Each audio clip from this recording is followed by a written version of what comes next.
आरक्षण मिलना चाहिए, यही मेरी सदन में आपके माध्यम से मांग। धन्यवाद। माननीय सदस्य श्री राजकुमार रोत जी। नहीं है, अभी तो बैठे थे, मैंने कहा। माननीय सदस्य श्रीमती इकरा चौधरी जी।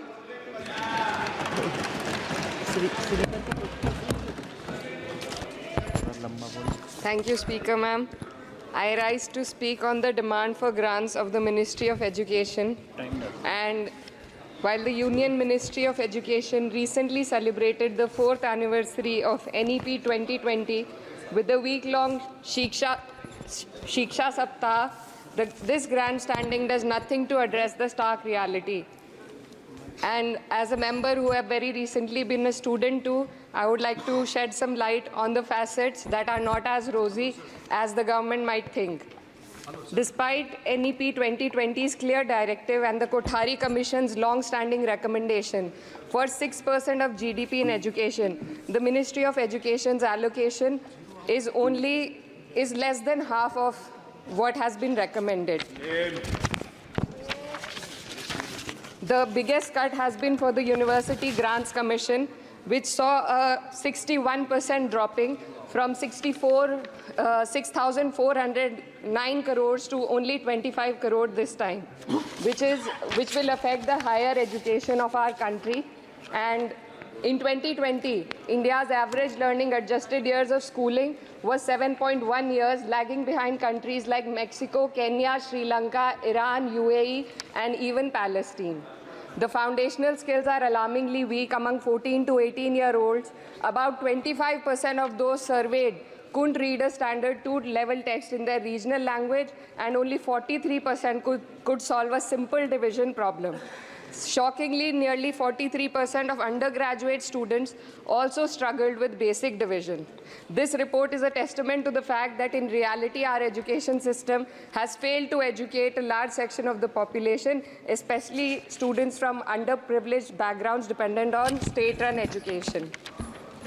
Speaker, ma'am, higher education, especially for women, is crucial to gaining empowerment and employment. And the AISHE report shows that only 10.4 colleges in the country were exclusively female. The constituency that I represent and other such areas in the country where patriarchal beliefs have prevented women from accessing co-ed colleges.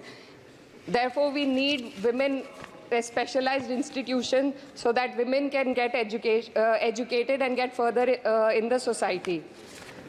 Ma'am, पिछले 7 साल में देश भर में 70 paper leak हुए हैं, जिससे 2 करोड़ युवाओं की ज़िंदगी बर्बाद हुई है।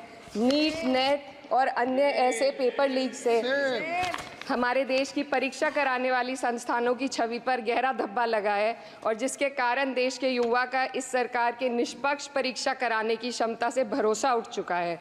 इसी के संदर्भ में NCRB की जो स्टूडेंट सुसाइड रेट है वो 7.6 हो गई है, ऐसा 2022 की रिपोर्ट में बताया गया था। Ma'am, similarly, the situation is for the NET and DU LLB entrance examination. The abrupt cancellation and the mismanagement of the NTA is a crucial issue that the government needs to look into. Ma'am, I would also like to bring to your attention the discrimination against minorities in this budget allocation, especially in the case of closure of the Maulana Azad Foundation. Despite the Prime Minister's vision of minorities progressing with Quran in one hand and computer in the other, this undermines efforts to boost educational opportunities. What we also need in today's time is quality STEM education, as outlined by India's National Education Policy 2020, and it is crucial for fostering critical thinking and preparing our youth for 21st century challenges. But, ma'am, only 18.4% schools have functional computer labs, and there's a significant gender gap in STEM enrollment, with only 28% of females compared to 36% males. While the government now promotes Digital India, it would do well to take a leaf from the Samajwadi Party's government under Akhilesh Yadav ji, which began distributing free laptops to class 12 students in 2012, effectively combating computer illiteracy and bridging digital divide in rural Uttar Pradesh. Educational freedom index में भारत की स्थिति काफ़ी हद तक खराब है। हमें निचले 30% देशों में रखा गया है. The intertwining of political agendas with Indian higher education has worsened under the current government. Key historical and scientific facts are being erased from textbooks to advance a certain kind of narrative. Mughal history is continuously distorted and erased, but notably, Darwin's theory was removed from the class 9 and 10 syllabuses by the 21-22 academic year.